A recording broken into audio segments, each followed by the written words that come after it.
ClowdyWorld. And it's been 4 years since the late but great passing of FBG Duck.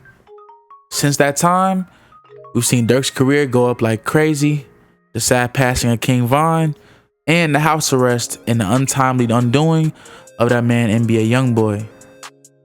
Let's see what's happened in the last 4 years and kind of break down the entire FBG Duck situation. FBG Duck, born Carlton Weekly on December 6, 1993, was born in Chicago, Illinois, and was a prominent figure in the Chicago drill music scene. His life was marked by his involvement in gang activities, notable beefs with other rappers, and his impact in the music industry. Right now, I'm gonna provide a detailed breakdown of his life, history, associations, conflicts, the music hits, and the circumstances that led to his untimely passing. Early life and gang history. Carlton Weekly grew up in the south side of Chicago, an area notorious for its high crime rates and gang activities. He was a member of the Gangster Disciples, or GD, a gang founded in the late 1960s. The Gangster Disciples were originally part of the Black Disciple Gangster Nation, which was a merger of two rival gangs, the BDs, Black Disciples, and the Supreme Gangsters, under the leadership of Larry Hoover and David Barksdale. Now, the separation of Gangster Disciples and Black Disciples occurred in the early 1970s and 80s due to internal conflicts, both leaders being arrested, and power struggles, which led to their leaders and the separation of the BGD Nation into two distinct factions, the Gangster Disciples and the Black Disciples. The split intensified the rivalry and the violence between these two factions, significantly impacting Chicago and the gang landscape. As you understand, this was kind of things that led from Chicago turning from bad to worse in some of the inner city areas. But FBG Duck's music career at this time was starting to get buzzing. FBG Duck was a key member of the Flyboy Gang, FBG, also known as Clout Boys, a rap collective closely associated with the Gangster Disciples. He started gaining recognition in the early 2010s with his raw and unfiltered lyrics that depicted the harsh amenities and realities of the street life in Chicago. Some of his notable tracks include Slide, Exposing Me, and Look at Me. His hit song Slide released in 2018. This song became FBG Duck's most significant hit, garnering millions of views on YouTube. The track's catchy hook and hard-hitting verses made it a staple in the drill music scene early on. This was before a lot of UK drill, Atlanta drill, New York drill, and a lot of other areas were starting to copy Florida and even Chicago's original swag. Because I will give some love to South Florida. They were one of the first after Chicago to get that drill music going. Exposing Me was another diss track aimed at rival gang members. Exposing Me showed FBG Duck's lyrical prowess and fearless attitude. The song became popular for its direct callouts and aggressive tone. That leading into Look at Me, which highlighted FBG Duck's versatility as an artist, combining elements with his signature drill style and melodic flow. Now, beefs and rivalries is what really took off this man's career. FBG Duck's career was marked by intense beefs with other rappers, notably Chief Keef and Lil Durk, both affiliated with the Black Disciples. Allegedly. Beef with Chief Keef. Now, Chief Keef, a pioneer of the drill music genre and a certified GOAT from the South Side, and FBG Duck had a long-standing feud rooted in their respective gang affiliations. Now, the rivalry between the Gangster Disciples and the Black Disciples played a significant role in that conflict, and diss records and social media exchanges further fueled the animosity between them.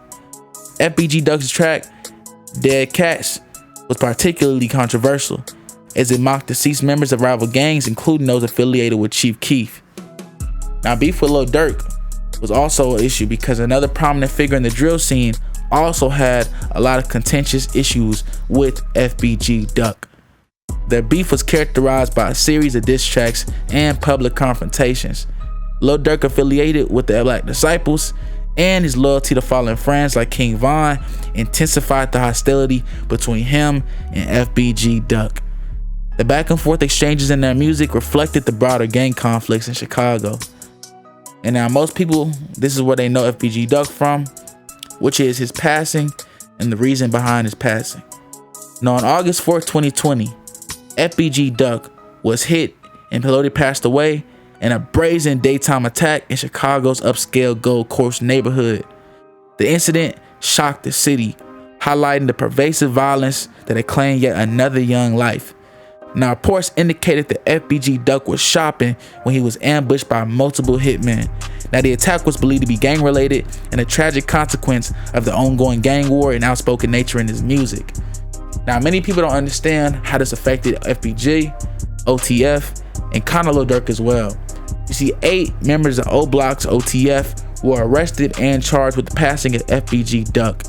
There was phone and surveillance footage that had phone locations in the same area minutes before their passing, multiple members in the same area as well, and there was a notable rumor on the streets that a rapper allegedly named to be King Von had put out $100,000 on the streets for anybody that had info, and a lot more to get them handled.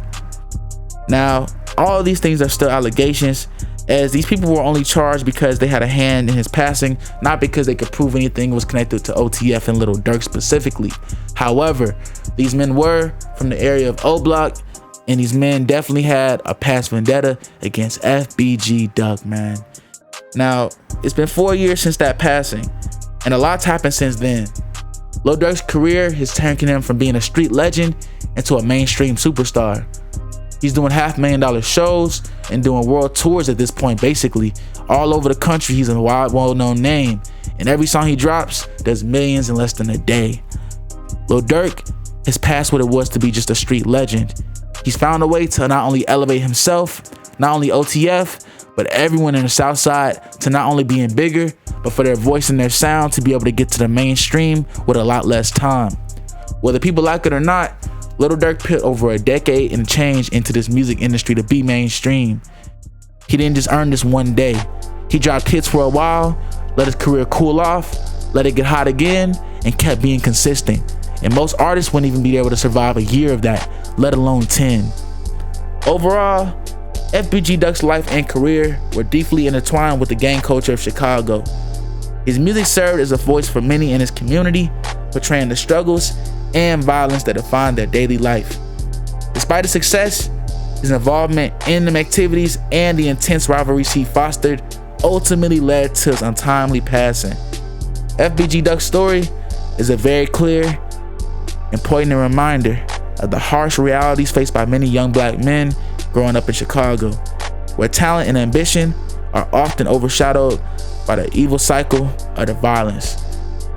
And from another youngin' from the South Side of Chicago, man, take this to heart, bro.